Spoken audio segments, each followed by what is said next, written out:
this weekend I'm moving into a different room with this whole setup.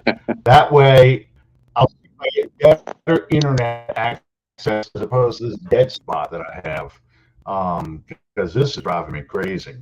Welcome everybody to another exciting episode of Undome. This episode is called Hard. It's a hard, and because it's one of four teams to possibly go on the NFL hard knocks. How do you feel about that, Bob? As a coach, I would absolutely hate it. And NFL, folks, you have to understand that I think it was 4 or 5 years ago, the NFL Commissioner's Office, led by my favorite human being, put forth a rule that said an NFL team cannot deny a hard knocks invitation. And like you said, the Saints are one of 4 teams that are eligible. The eligibility requirements, you are nullified or prohibited, from being eligible for hard knocks if you have a first-year head coach, you have been on hard knocks within the last, I think, 10 years, or you were a playoff team last year. The Saints obviously don't qualify for any of those things. So they are one of 4 teams, along with the Jets, the Bears, and Washington, that are eligible. But like I said, as a coach, I would absolutely despise it. It would be an extra distraction that, frankly, my team and certainly myself doesn't need. Sean Payton hated it. As a player, especially if I was a Cam Jordan or a Demario Davis or somebody like that, I would absolutely love it. Because it's extra exposure. You try to have fun with it and things like that. As a fan, and I realize a lot of our fans and Who Dat Nation are very superstitious. I'm included among them. Teams that are typically featured on Hard Knocks don't do well that following regular season. But if you're an individual, a fan that lives outside of the New Orleans area and maybe don't have as much day-to-day exposure to the Saints outside of whatever media outlet you prefer, Saints News Network would be my suggestion. Then it does give you extra exposure to your team. But like I said, I'm almost always thinking with a coach's mentality, and I would absolutely hate it. Yeah, I feel the same way. I worry about I feel like it's a reality show. It's not really a show designed to educate fans about training camp and what coaches go through and stuff. It's manufactured drama. You're going to follow some undrafted free agent probably around, and you'll probably see maybe a couple draft picks. I don't know. I feel like people are going to make mountains out of molehills over whatever they see in the camp. Real drama, real drama, and I get it. You've got large personalities on this team: Demario Davis, Cam Jordan, the running back we just picked up from the Lions, even Alvin Kamara. But I worry, trialing over the whole time. It just, and I'm sorry, Dennis Allen is just not going to be as interesting as, say, a Sean Payton would have been. Right. With just the way he talks and the way, because he's not that personality. You can't expect that kind of personality. It's I don't know. I'm just not in favor of it. I'm hoping they pick the Jets because you've got a built-in major market, New York. You've got Aaron Rodgers. Whenever he does show up, Aaron Rodgers is going to talk about all the crazy things he believes. A team that seems to be on the rise. You've got a lot of drama built in there. So I think it will be the Jets. I'd be surprised if it's the Saints. Doesn't mean I don't think it's going to happen, but I'll be surprised if it is. Yeah, I agree with you. Aaron Rodgers has reality TV star written all over him, and I don't say that in a complimentary way. Yeah, and like you said, New York, yeah, a major media market. Yeah, neither New York team, I do not believe, has ever been featured on Hard Knocks. So that's a storyline that I'm hoping HBO gobbles up. And the Jets have a lot of young stars. Especially on the defensive side. They kind of grabbed a lot of fans, hearts and minds last year. So that's something to keep in mind too. Yeah, I think we're on the Jet back in 2010. Yeah, I thought Rob Ryan, no, Rex Ryan, but yeah, that long ago. So it doesn't seem like it, but yeah, 13 years ago they were on Hard Knocks. But that's one that a lot of people watched because I remember Mike Tannenbaum being there.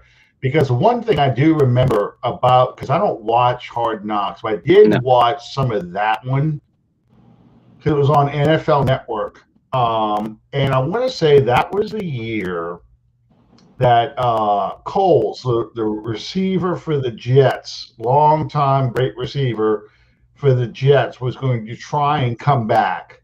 And they actually had to let him go with the idea that we were going to bring you back during the season sometime. It never happened. But I remember that part. And I remember, Rex Ryan talking about his father being defensive coordinator for the 68 Jets. Yeah. That's it. Look, it's Coles. Yeah. Rex Ryan talking about that. And, that's how the show started. Mike Tannenbaum was the GM for the Jets at the time. So, but that's one of the very few Hard Knocks episodes I ever watched. I generally didn't watch any of it, just because I don't like those kind of shows. I really don't. No, me either. I'd rather see stuff after the season's over with. So, that's why I don't really want to see the Saints on there, because I feel like the Saints are just going to be, I don't know, they're going to try to make a soap opera out of everything. And then some of the stuff they're going to focus on is just going to be silly. One where the parades are, how come it's not Mardi Gras right now? How hot it is? What kind of food they're eating in the cafeteria? That kind of stuff. I mean, you're not going to have this. You're not going to have the cameras in there when Dennis is talking to, I don't know, an older player for the Saints. He's probably not going to make the roster this time around. They're not going to show that. So I don't know. We'll see. And with all luck, if they do get it, there'll be a hurricane that comes in town about the same time. Yeah. Because that's where they come in August. Katrina was the 29th of August. Ida was the 29th of August. So it's always around there. I shout out to the Lady Tigers, yes, for winning the national championship, first national championship by either men or women's basketball for LSU. I think more people watch that game than watch the men's final. Yeah. And certainly there's a lot of talk afterwards.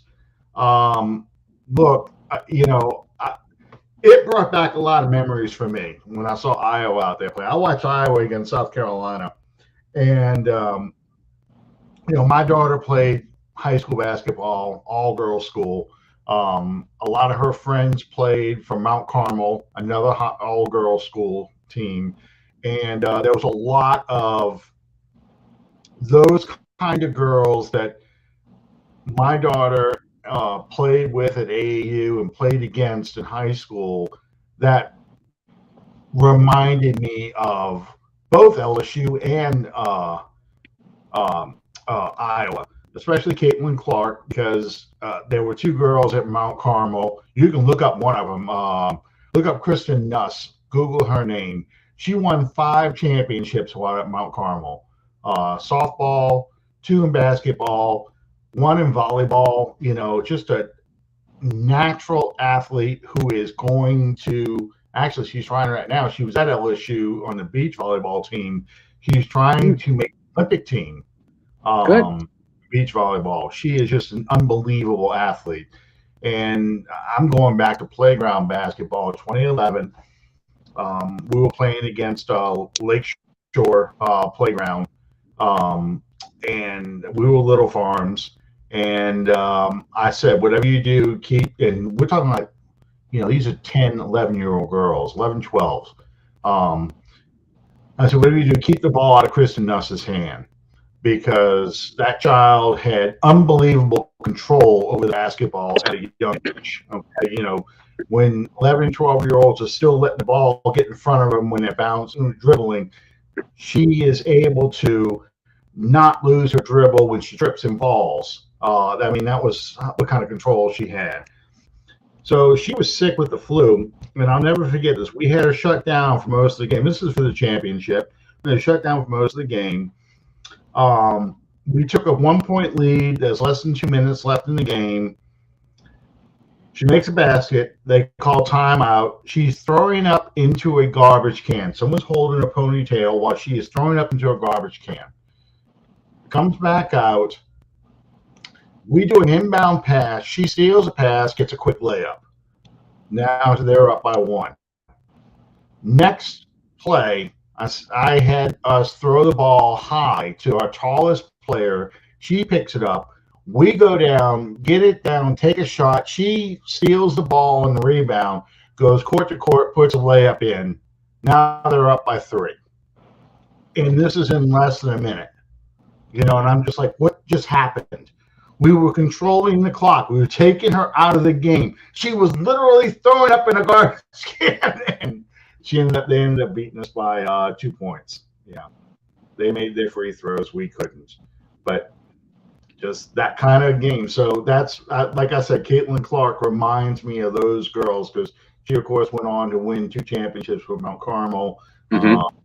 And Allison did win one with Ursuline. She won 1 championship with Ursuline. But just the poise and the 3 points, the 3-pointers, from significant distances, not like the girls' 3-point line, like past the boys' 3-point line, that kind of stuff. Just amazing. So, yeah, that's why I said when I'm watching this game, there's just so many memories coming to mind of the games I saw as a coach and a dad and everything else. It just it was an enjoyable game.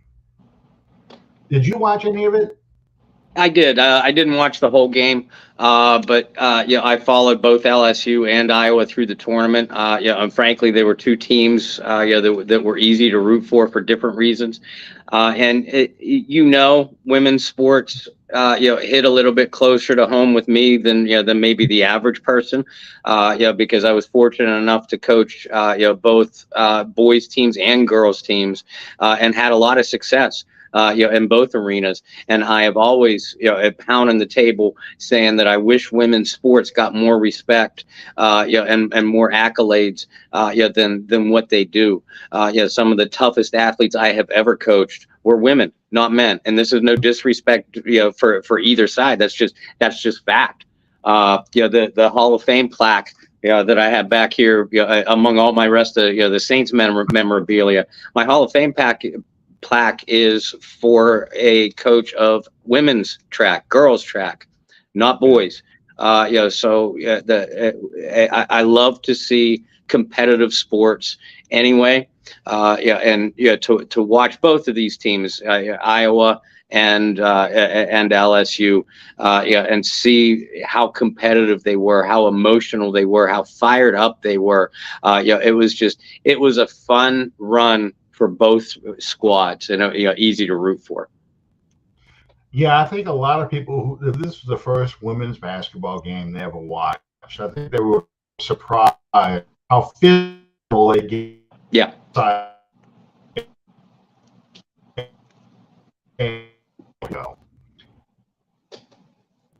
Men, they take a shot to the rebound or to try to get a quick layup. Women's basketball, it's fighting in the paint. A lot of physical stuff. So, The officiating, I didn't think was very good, but I never think officiating is good in women's basketball because I think the men, they're just not used to this kind of game. So many over the back calls that should have been called that just weren't, in my opinion. But then some other stuff, I'm like, really? You gonna throw a technical on that? Right. They get mugged under the rim, but you're throwing a technical for that? So yeah, my daughter, she's working tonight, but she's watching this later. She'll go, yeah, my dad screaming in the gym, waiting everybody else is quiet and letting this loud voice let the entire stadium know that was a foul. Yep. That's why the coach used to put me on the scoreboard, because I can't talk on the scorer's table.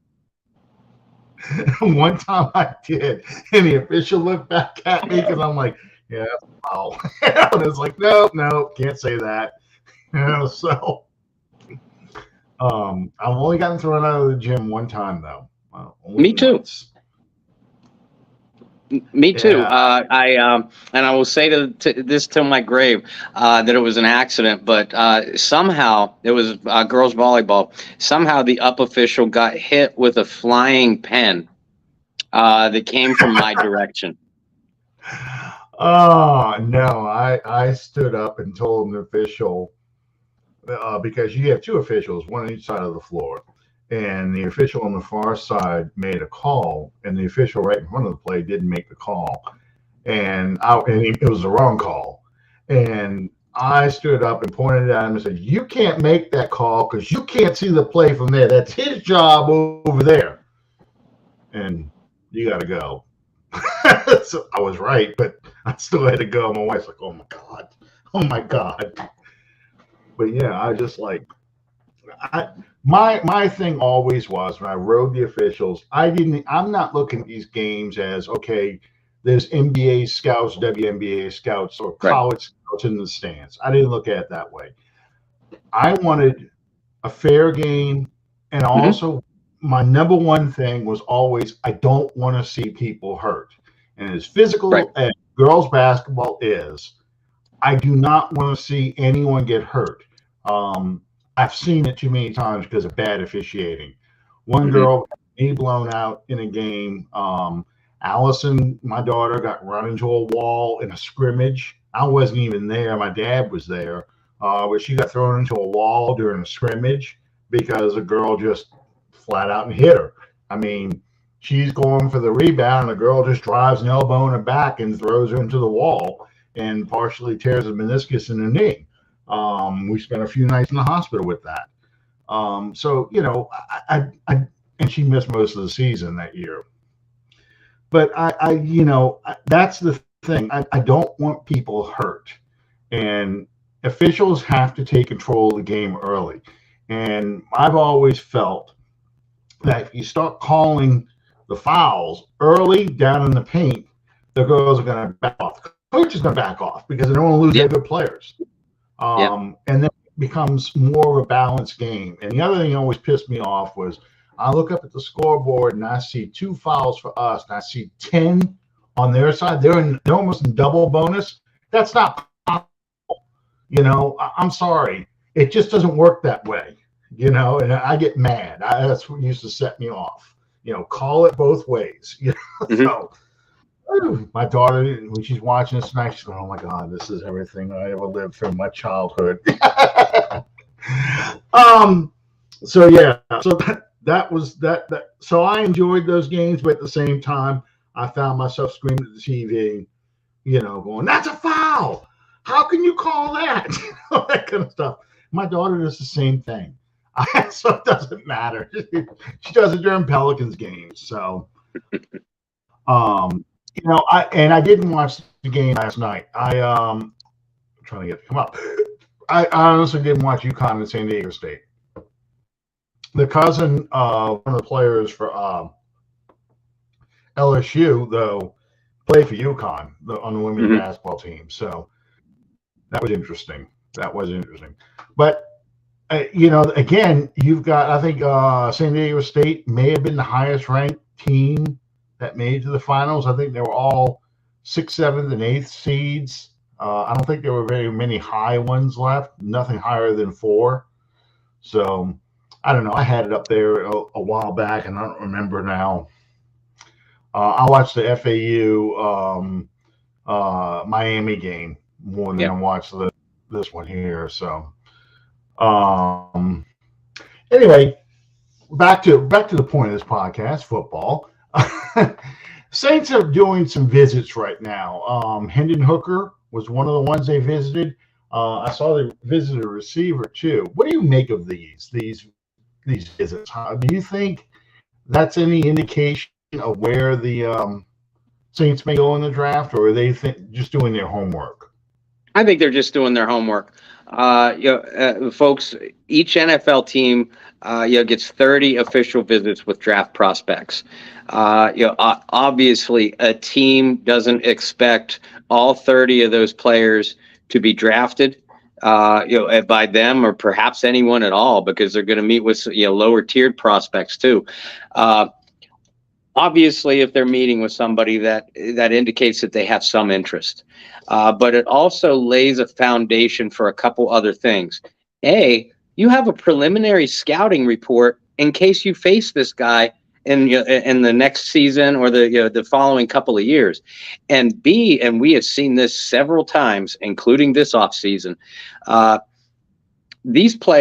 of these players are eventually going to be free agents.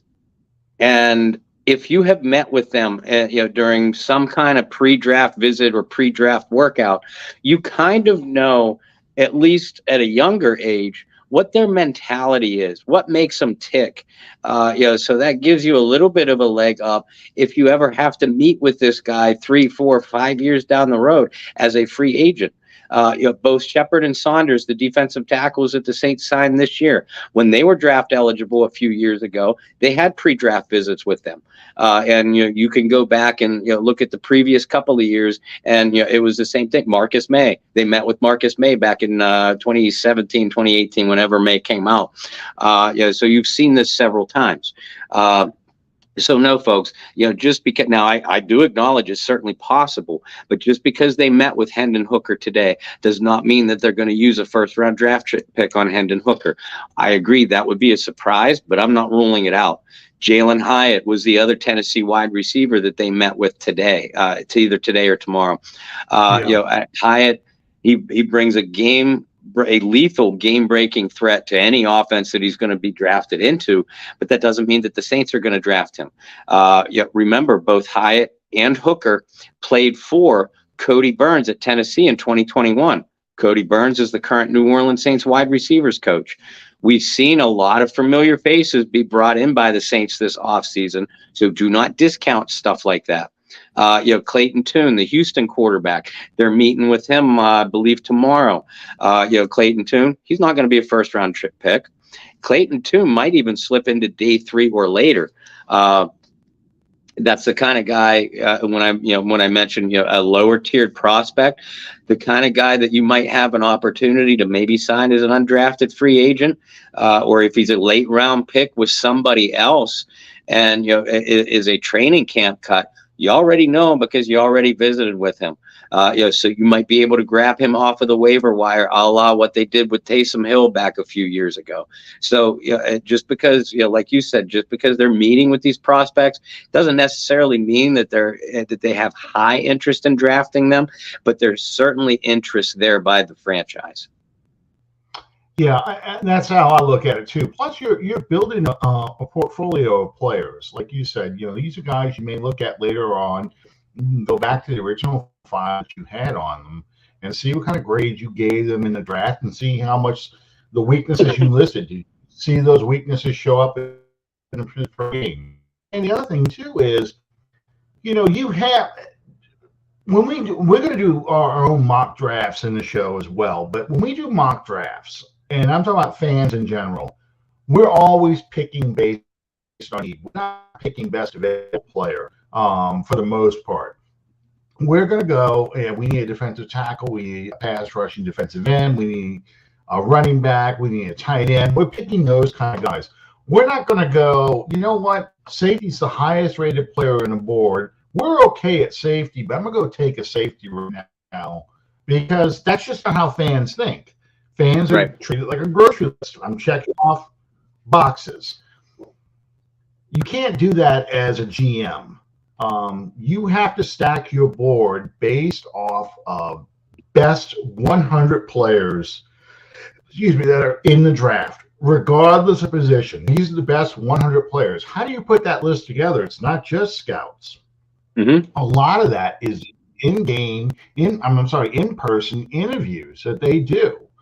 That's where they move people's rankings based off of what was the feedback they got from these players.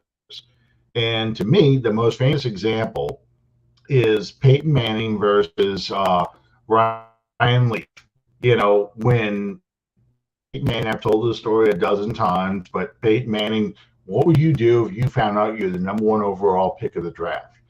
I want to get a copy of the playbook. I want to learn my players, my teammates' names. I want to know what they like. I want to integrate myself in the team. That was Manning's answer. Go to Ryan Leaf. I'm going to Vegas. Woo! Yeah. And they're like, way, that is a red flag. This guy, football is not his number 1 priority.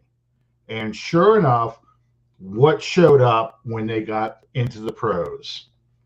Peyton Manning was the walking computer. Ryan Leaf couldn't handle adversity, had a difficult time on his teams, got injured, never showed the promise that he was going to show as a college prospect. Mm-hmm.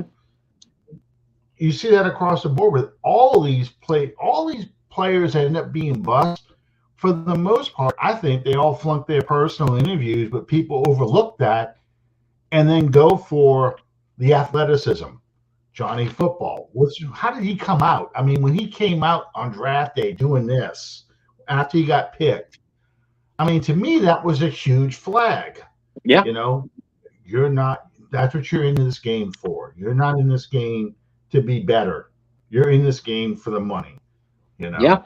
You look at even this year, a kid like Jalen Carter, the defensive tackle from Georgia, maybe the most talented defensive lineman in this draft. You could argue that point. But loads of off the field legal problems. And now he comes out, it was either yesterday or today, and he says himself, not even his agents, he says himself, he's not going to meet with teams that are picking outside of the top 10 because he's going to go in the top 10. You know what? And to each his own. But if I'm making the pick, if I'm making a pick of any NFL team, I am taking my marker, putting a big red X across Jalen Carter's name because I don't want to have anything to do with a player of that kind of mentality. Yep. I mean, the only thing that's missing from his resume is if I'm not picking the top 10, don't bother because I'm not going to report. I'd rather be a free agent and pick my own team.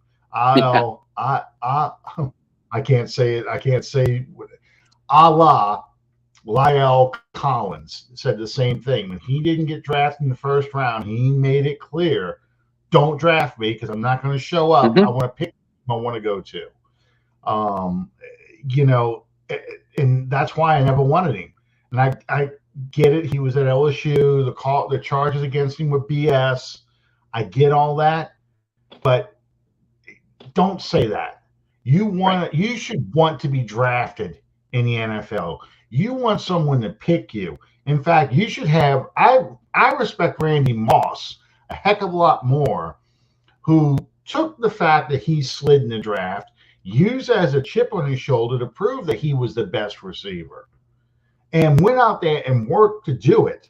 And I think there's too many. When I see players like that, that's an entitlement mentality. Oh yeah. I didn't have to work. I made it. This is where I belong because I made it. No, the work is just starting, buddy. The work is just starting. The average career of a player in the NFL is 3 seasons. Mm-hmm. And most of them never see that second check. And you got to earn that. And you don't earn that by just showing up on game day or thinking that you're great and you're just going to go out there and just do what you do because that's how you did it in college. It just doesn't work that way. You're right. So yeah, I'm with you. I'm glad you brought him up because that was my next question for you. I would probably take him off my boards too. He's overweight. He screams Albert Hainsworth after his after he got his contract with Washington. Yeah, he does. It feels like it's Albert Hainsworth all over again. He's overweight, and then he's not doing these workouts. He's already got legal troubles. If anything, you should be working harder to make it harder for teams to not draft you. You should have teams fighting to draft you, but instead you're acting like, don't you know who I am? You should want me. And that's the absolute wrong attitude to take. Yeah, especially at a position that I consider to be very, very deep in this draft. Now, again, on the field, from what we saw, as far as collegiate production, Jalen Carter is as talented as anybody. But I look at defensive tackles, and I see as many as 6 or 7 guys that I have a first-round grade, aren't going to go first round, but that I have a first-round grade on. For instance, that I would love to see in a New Orleans Saints uniform. Jalen Carter, not one of them. When the legal troubles first came up, I was actually, in a cynical way, I was kind of happy to see that because I'm like, oh, well, good. Then he's going to slide. But the more this story has gotten stranger about him, the more I'm like, he's going to slide, but I don't want him. I don't want anything to do with him. There's too many other talented defensive tackles out there that you don't have to tie your franchise to someone like that. Especially let him be somebody else's headache, not yours. Yeah, exactly. And I can live with that. So speaking of which, I know we talked a little bit off the air. You've done a mock draft, and unlike a lot of people, because of the magic of the internet, we can do mock drafts every day. You can do a mock draft immediately after you did the first mock draft. You only do 2 of them. You do one right after free agency. You do another one the week of the draft. Yes. Which isn't, I like doing them right before the draft too, because by that time the trades have kind of settled down. You've got a pretty good idea where teams are going to be, so you're not quite as crazy, at least in the first couple of rounds. Obviously, once you get past the second and third round, trades start happening like mad. So you're not going to get them right. But the first round, I've kind of predicted the first round, and barring someone reaching for a player or an unusual trade, I pretty much nail all the first round picks. Not maybe with the teams they were going to, but where the player was selected. So how did you do your mock draft? You just took the Saints straight picks and just went down the row like 29 and 35 or whatever it is, all those picks. So how did you do that? Yeah, I usually do that. When I publish mock drafts. Now it's different when I go into one of these mock draft simulators. I'll play around then, with trades, because I like to do that because it helps me get a better feel for where prospects are going to probably ultimately end up. But yeah, when I publish a mock draft, I'll acknowledge, hey, I think the Saints, could possibly trade out of this spot or look for this position or look for that position. But for the most part, I just go, is strictly based off of where their picks are currently slotted when I publish the piece. Yeah, I generally do that too. I don't like trades for the most part because most of them are terribly unrealistic. I don't see teams making the trades that these simulators come up with. But I did do one, and I did this one about a week ago. So I did do one where I actually did a couple of trades. I actually traded out of the first round and this is something the Saints won't do, but I traded out of the first round because my philosophy was I wanted as many picks in the top 100 players that I could get. I ended up with 4 total picks in the top 100, 5 if you go top 120. So if you look at the 2017 draft, one of the reasons why that draft ended up being as good as it was you were picking so many players at such high positions, 2 first round, high second, 3 third rounders. I mean, that's you can't ask for anything better than that. Right. That's how you end up with so many good players. So who did you pick in the first round in your mock? With the first round, at the 29th overall pick, I went defensive end Isaiah Foskey from Notre Dame. I think there are so many directions the Saints could ultimately go with this selection, including a possibility of trading down. I went with Foskey because I definitely believe that the Saints are going to come out of this draft with probably 2 defensive linemen, one on the interior and one on the edge. I went edge with this first round pick because, again, in my opinion, the defensive tackle spot is deeper, and you could get a quality tackle a little bit later than you can a quality edge. You look at the edge, and yeah, I know a lot of Saints fans are rejoicing that they lost Marcus Davenport, but that's still a big loss on paper. Granderson, passing, I love them, but they're not going to be perennial Pro Bowlers anytime soon. Cam Jordan still playing at a high level, but he's going to be 34 years old this offseason. You need an answer here. And Foskey, in my opinion, he's a bigger player, almost prototype size for the position, but a terrific athlete. And he's not a project. He had a lot of collegiate production. He plays with a nonstop motor. This is not a lazy player that you're talking about here. So, in my opinion, Foskey has a high ceiling, yes, but also a high floor. You're not talking about a boom or bust potential here. At the very least, I view Foskey as a steady pro.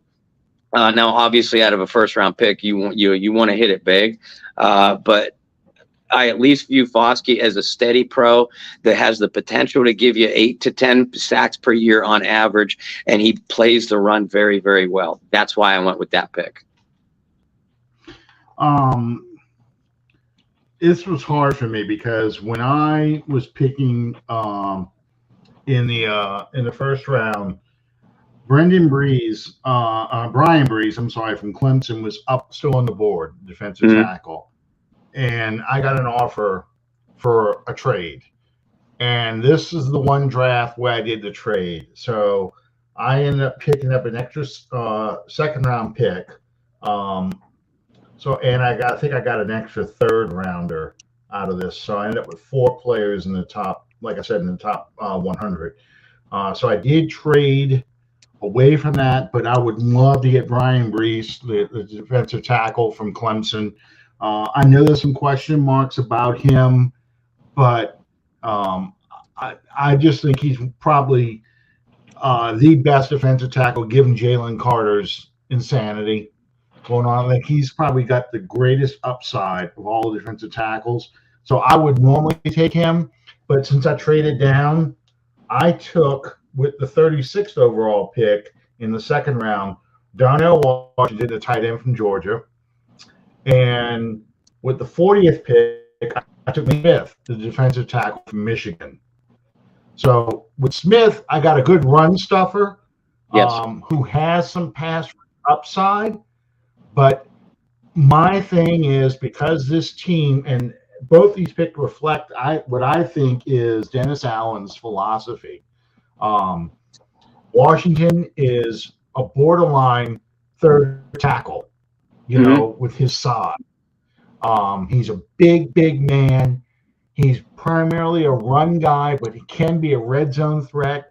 Can run some seam routes. He's not going to break it open, but he can run some seam routes and get the high balls, catch those high point passes. But the primary thing is he is a run blocker, and you can run the ball behind him. And that's what I think Dennis Allen wants to do. And you look at how many times the Saints tried to run outside and the problems they had running outside. I think having a guy like Washington there on the outside hey, that closes that lane off. You now have the edge that you can take that corner. And the same thing with Maisie Smith. Another physical body, a prototypical nose tackle if we were running a 3-4 defense. But in a 4-3, you can use him as a space eater to clog up two offensive linemen, and you can let a guy like Demario Davis, or you can let, if they do Zach Bond and try and use him as a rusher sometimes on passing downs, Zach Bond will get a clean lane because you got somebody eating up both those guys. So that's how I looked at the second round. So it was two guys that fit Dennis Allen's philosophy. Who did you take in the second round? Yeah, and I'll tell you, I love Smith. I wouldn't sneeze at taking Smith in the first round. He's one of those defensive tackles that I have a first round grade on for all the reasons that you just mentioned. Yeah, with the second round pick, I wanted to pull the trigger at defensive tackle then, but I hesitated a little bit. I've said many times that I believe that the Saints are going to come out of this draft with a big body pass catcher. I don't know whether that's going to be a tight end or a wide receiver, but in this mock, I went wide receiver. I went with the second round pick at number 40 overall. I went wide receiver Cedric Tillman from Tennessee. I'm a big fan of this kid. He's not going to wow you athletically, but he has sure hands. He's a physical receiver. Tennessee's scheme doesn't call for an entire route tree, but he shows that he can run precise routes. He looks the part, like he could be a quarterback's best friend, a reliable target through the intermediate zones.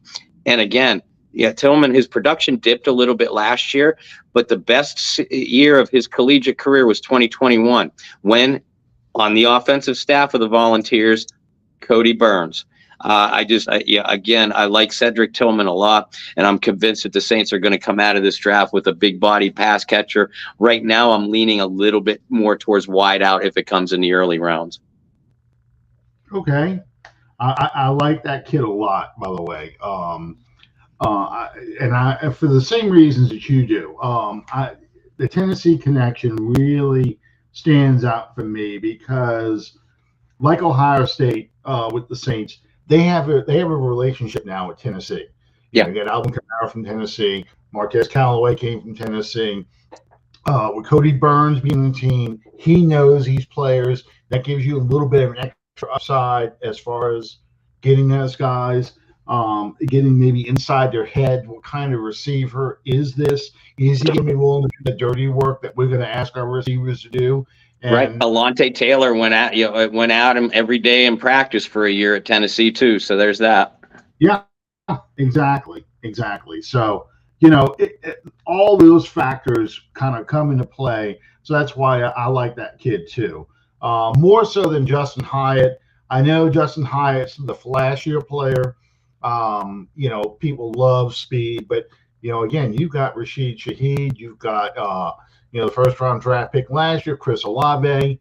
I know, guys. I rebooted my computer twice trying to get this thing to work, and it's not my mic, it's the internet connection. It really is. And this week I'm changing rooms. I'm taking this desk out of this room and putting it into another room where I can get a much better signal. I apologize for this, but this is beyond ridiculous. I had this in the other corner and I was having the same trouble. It's just a dead spot in this room and I don't know why. Okay, so in the third round, I got my defensive end, but at first I got a running back. Granted, we brought in the kid from Detroit, but with Alvin Kamara's suspension, I felt like we really needed to get a running back, a young running back, someone who can come in and maybe even challenge Kamara in the next couple of years if you're going to want to keep that contract going, if he becomes a declining player. But you need some youth in there now, and you can't just keep relying on undrafted free agents to do this. So I got another bell cow. I got Zach Charbonnet from UCLA. The downside of Zach Charbonnet is he's had a lot of carries in college. But that's why I think he fell into the third round. But at least in this mock, this is at 71. But I really like this guy. That would be great if I could get him. And then the next pick I got was number 77 overall, Andre Carter, as my defensive end. Great spot to get him in the third round. A lot of these draft magazines, and I've got my draft magazines here too because I'm old and I like having paper copies of stuff. Mm-hmm. I wish Mike Detillier still did his, but he retired. But one of the things I liked about Andre Carter, they have him listed as an outside linebacker. This dude is 6'6", 255. He's a defensive end. Yeah, he's got like 40-inch arms. Yeah. I mean, this is Chewbacca, a shaved Chewbacca as far as long arms. So, to me, he's from Army, which, Army is not the kind of teams that turn out NFL talent. They really don't. And he has a deferment, so he is not going to go into the service right away. Right. He has an exemption, so I think this will help his draft stock. I honestly will be surprised if he lasts this long. I think he's more of a second-round pick. But if he fell that far, I was going to jump on. I was going to knock people down to go get this kid because I just think he is a much more motivated.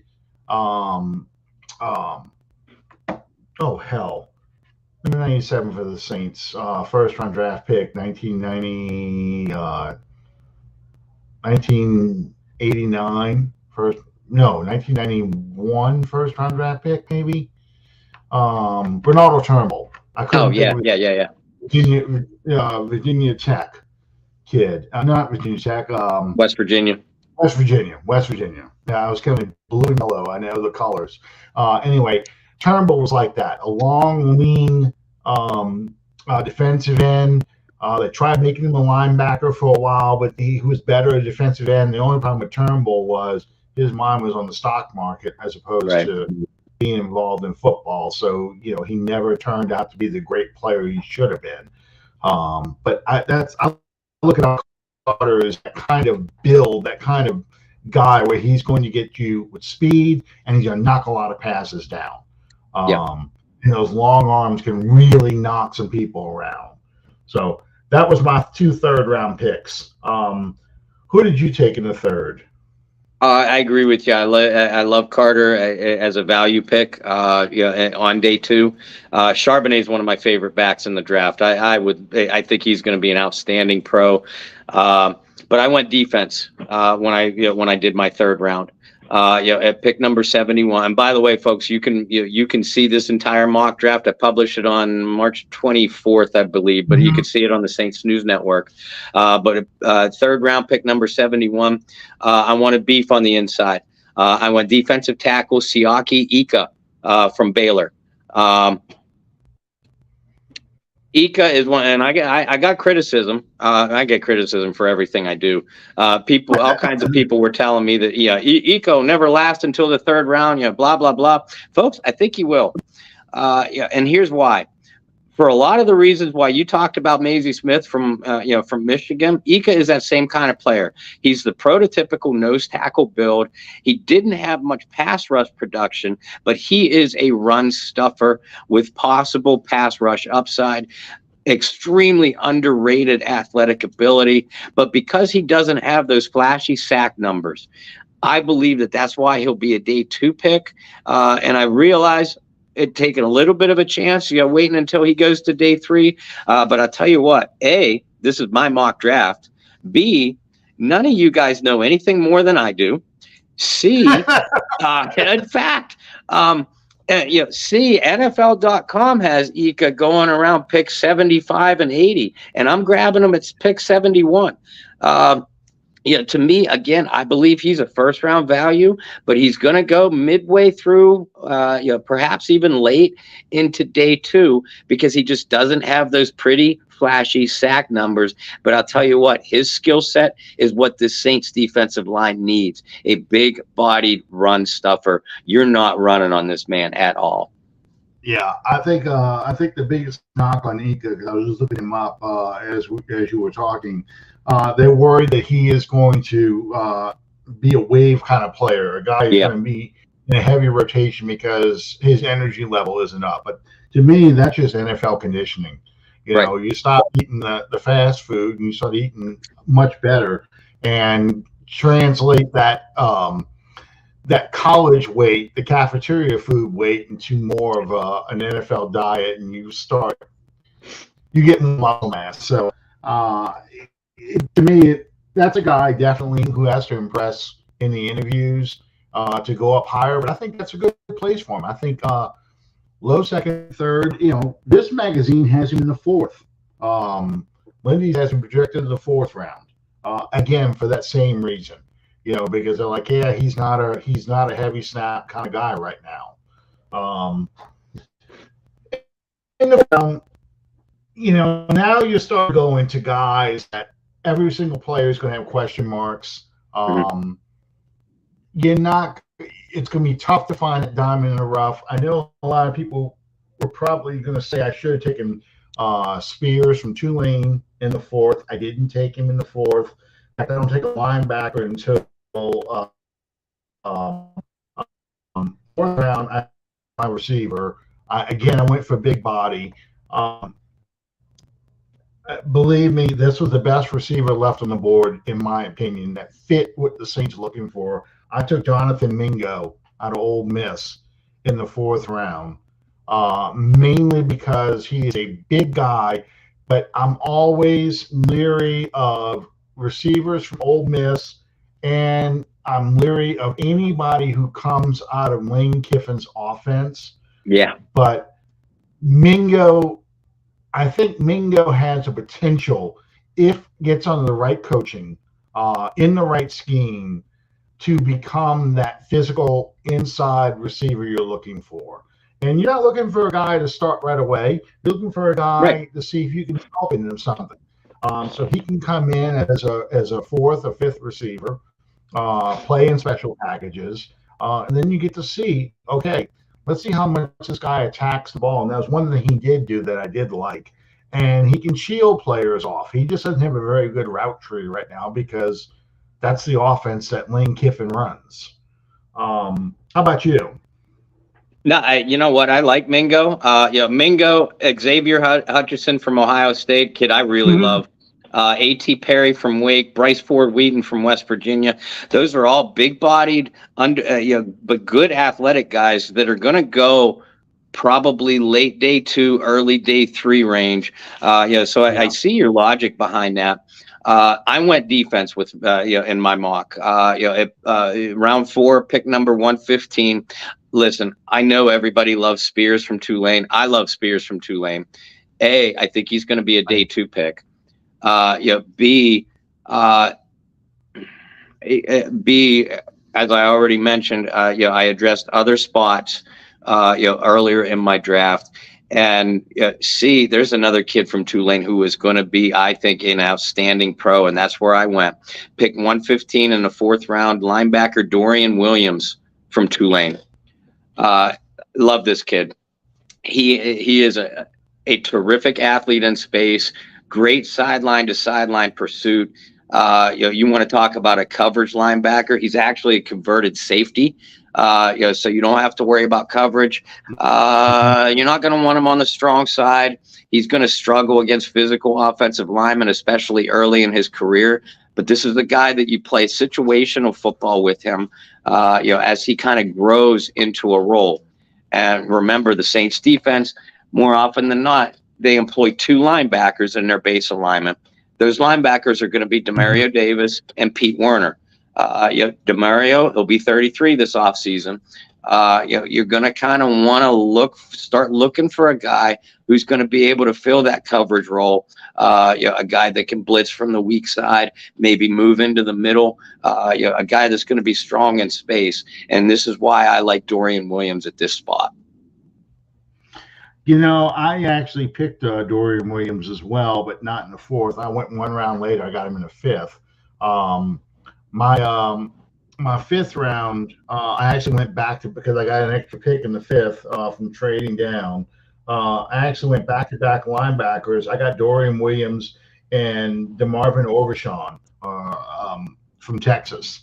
I like him too. The Williams pick, I agree with everything you're saying. I look at him as a special teams guy right now. Not a guy who's going to come in and really contribute to much in the defense, but he is a guy who's going to go out there and run that gunner, do the special teams, make all the right plays while you get him up to an NFL level. He's a little undersized, you're right, because he was a converted safety. He's only 6'1", but I think, both of these guys have tremendous leadership skills. And I'm going back to the Sean Payton draft, Bible, that Payton loves leaders. Leaders on the team become leaders on the field, and that's your good locker room personalities. Excuse me again. So that's why I looked at those two guys. Overshawn, I liked him more as a guy that you can kind of groom behind Demario Davis, because I think he's got weak side linebacker potential. He's 6'3", 224, little light, but he's got the size, the physical size that the Saints like, and he's a tackling guy. He's a guy who likes to go in there and make contact and tackle. He's just a little slow, not as aggressive as you would like. But you're looking at the fifth round, in my opinion, where, you're not looking at a guy that you're going to plug in right away to be a starter. You're looking at a guy you want to develop. Right. And in many ways, Caden Ellis is a seventh round pick. Caden Ellis had a lot of these same kind of limitations they put on him. And I think I love the linebackers coach for the Saints. I think he can really do something with some of these younger players who have buts to their names, and that's why I went two linebackers back to back. I still haven't addressed offensive line. That's going to be in the sixth and seventh round. Well, actually, seventh round. I had two seventh round picks, so I picked a guard and a safety.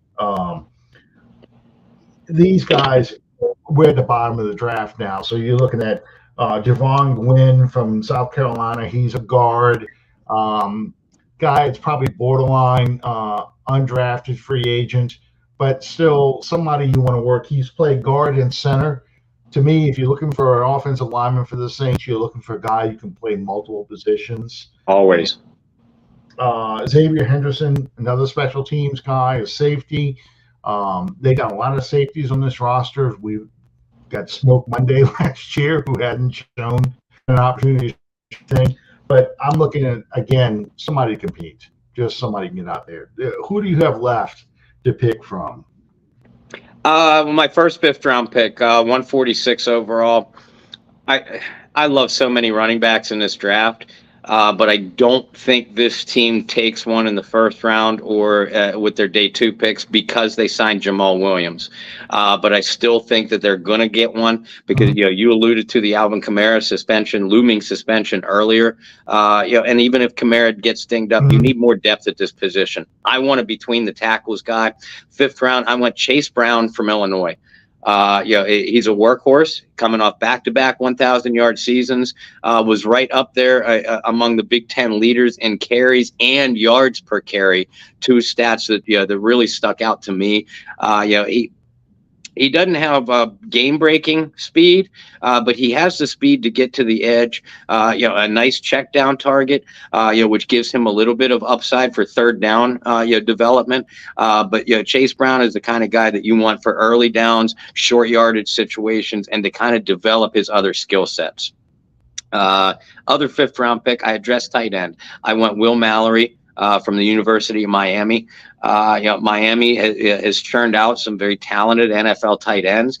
The Saints coaches, the coach at the senior, I think it was the Senior Bowl, either a Senior Bowl or East-West Toronto, one of those all-star games. They had Will Mallory. So I think that that's a factor there, a little bit of a familiar face. Mallory, he's a willing blocker, good technique, has to add some bulk and some strength. That's why he's going to be a day 3 pick. He's a solid pass catcher through the intermediate rounds. I just think a good complementary piece at tight end to go along with the development of Juwan Johnson. 7th round. I don't like to call 7th round picks throwaways, but they're guys that you're either taking a jab at or guys that are going to fill out your special teams unit. With the first the 2 7th round picks, I took quarterback Max Duggan from TCU. I think there are going to be a lot of day 3 quarterbacks come off of the board because, Matt, you're right about Sean Tucker, another guy I like. But I think you're going to see a lot of quarterback conversation on day 3 because of what Brock Purdy did last year for San Francisco.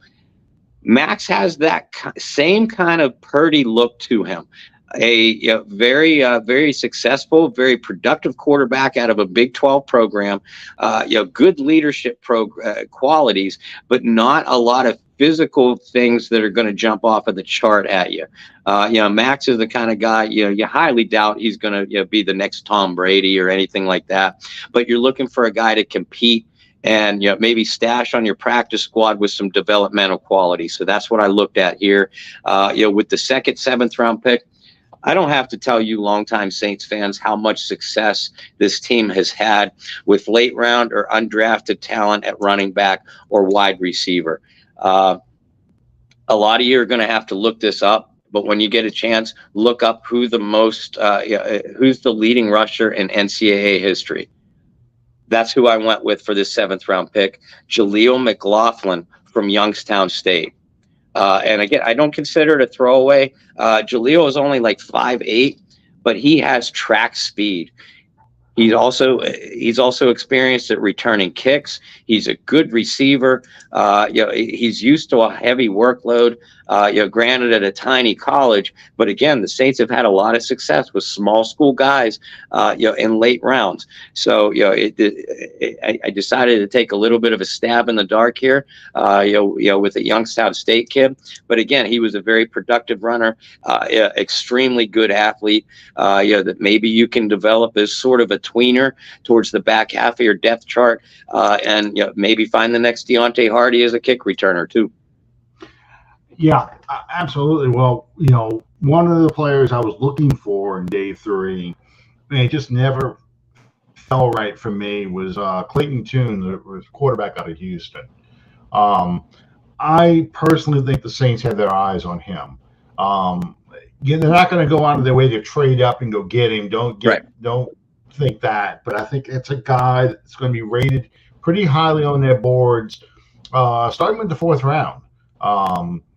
A guy that they could look at to bring in, because like I said, they want to shake up that quarterback room. They've got,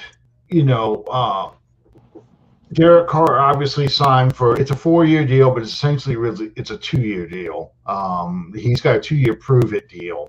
But I think, they want to bring in a quarterback to groom, just see what they can do. And I think they're going to start looking in every draft now at bringing in a guy, bringing in some quarterback, not necessarily getting a 1st round pick on somebody, unless Carr ends up being a total disaster, which I don't think he would be.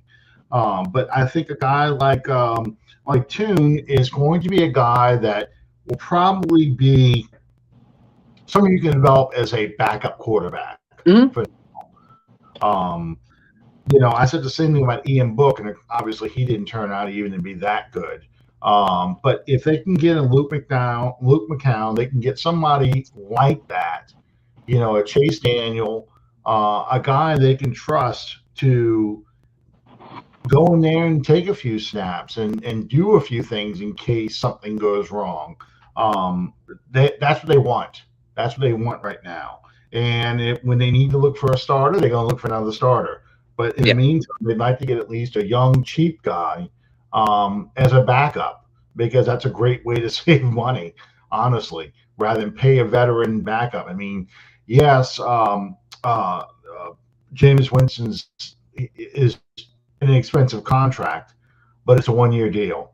and he's not going to hang around forever as a Right. backup. He still sees himself as a starter somewhere. So that's why I have him somewhere in his draft. This particular one has him listed as a 6th-round pick. I think he'll go a lot higher than that, just because how much quarterbacks are valued. Was there any position you wanted to address and just never got an opportunity to address it as you went through your mock? No, Alan, not really. Frankly, I'd like to see them, pick a tight end a little bit earlier than what I did in my mock draft. But I know they like Jawan Johnson, and I think that they feel pretty comfortable with Adam Troutman as their blocking tight end. The fact that over the last 2 years, the Saints have let so many big name tight ends in free agency just go by the wayside, at what turned out to be very affordable contracts, tells me that they're not really interested in upgrading what we think would be an upgrade to their tight end room. Now they did bring Foster Moreau in for a physical. Actually, he's back in town for a second physical. Word is that that if they like that they being the Saints, they like his medicals, that maybe they will sign him and stash him on the non-football injury list. So if that doesn't happen, like I said, I would like to see them address tight end earlier in this draft, but I don't know if it's going to happen. I see your logic behind the Washington pick. Other mock drafts have them picking Michael Mayer, the tight end from Notre Dame, who I happen to like, and there's going to be a lot of day 2 talent available at the position. But what I just said about the Saints, and how I think they're viewing their tight end room, and B, you don't usually see rookie tight ends produce very much in their first year. You look back through history, and I think you and I talked a little bit about it on your show last week. Dennis Allen, for his job, needs these early draft picks to have immediate success. So that's why I don't know. Washington is a safe pick at tight end because, again, they're going to use him as a blocker. You have Jawan Johnson as your pass catcher. So I don't know that we'll see a legitimate 2-way tight end for the Saints come off of the board in those first 3 rounds. Yeah, I felt the same way.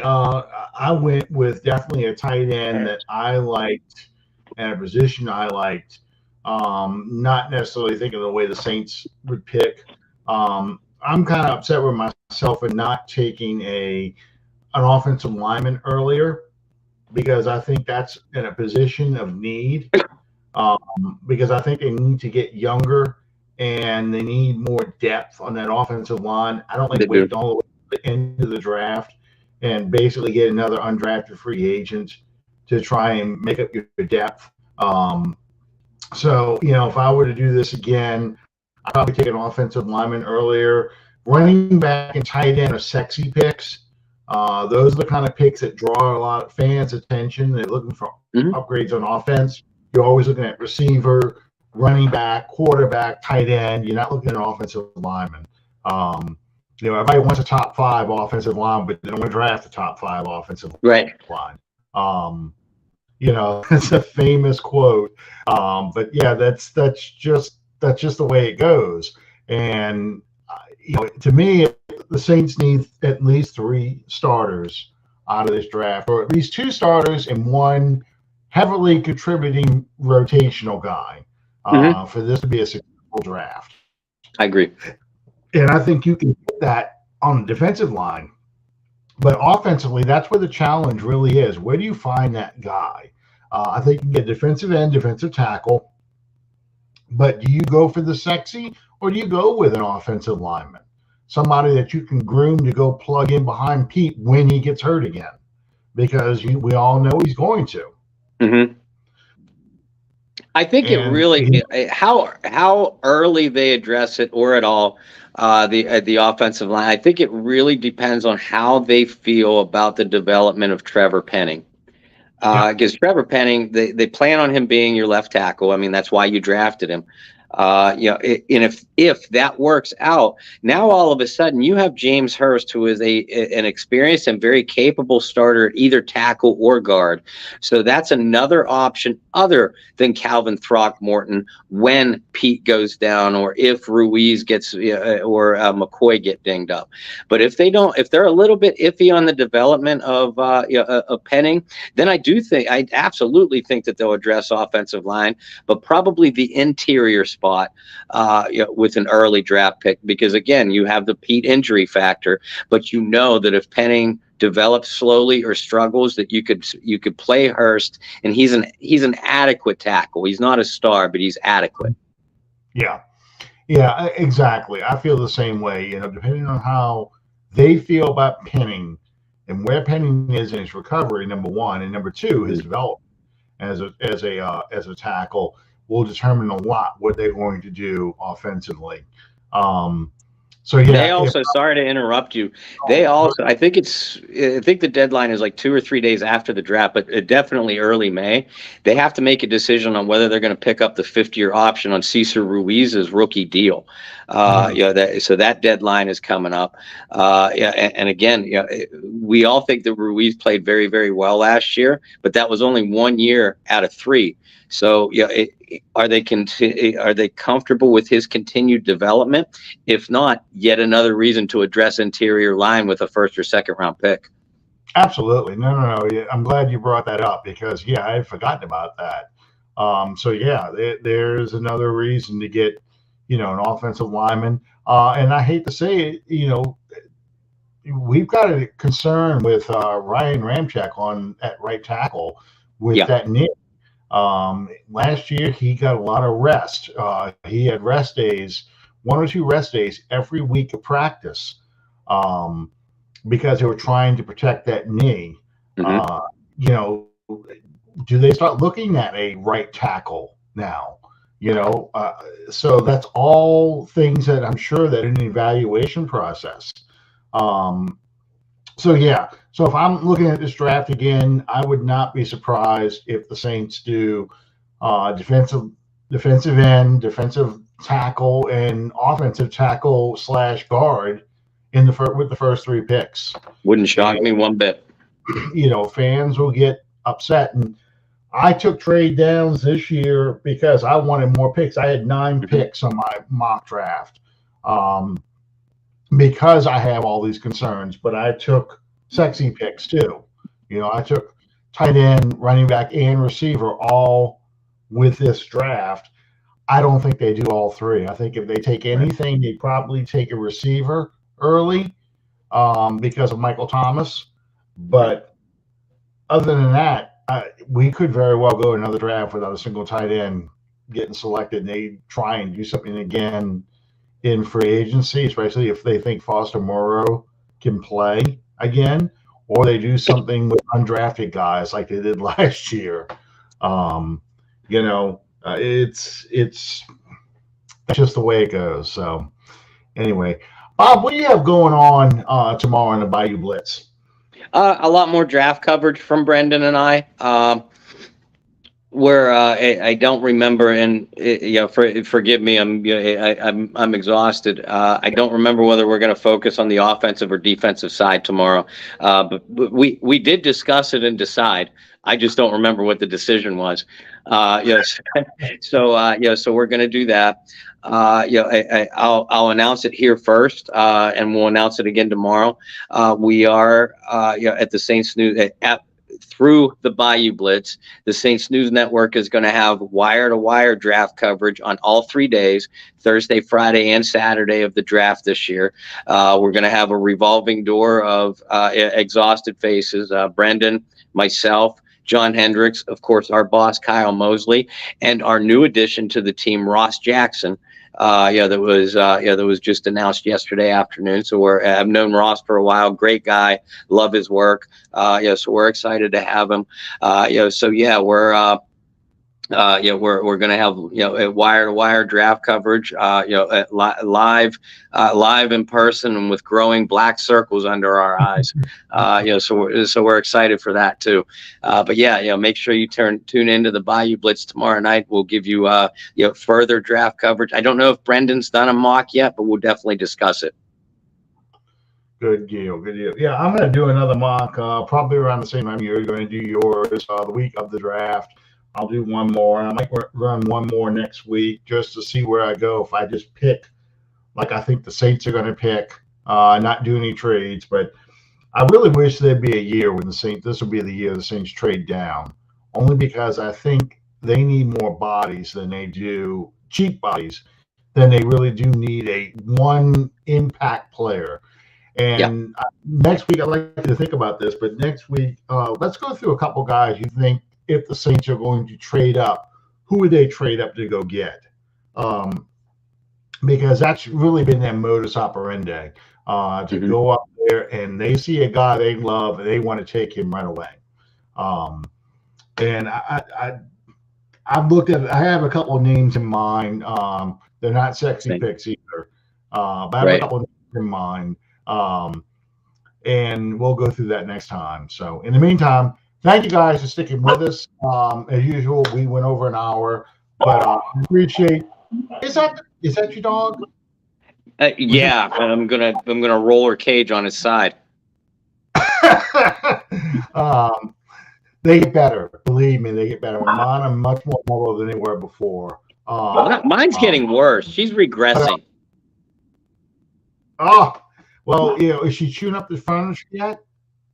No, not yet. I knock her sorry, I can't say that on the air. Wait, here we go.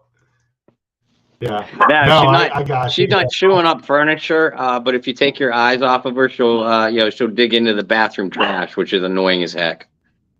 Yeah, they like doing that too. Yeah. So in the meantime, thanks, Bob, for joining us. Thank you guys for joining us. We'll see you next time under the dome. Good night, everybody.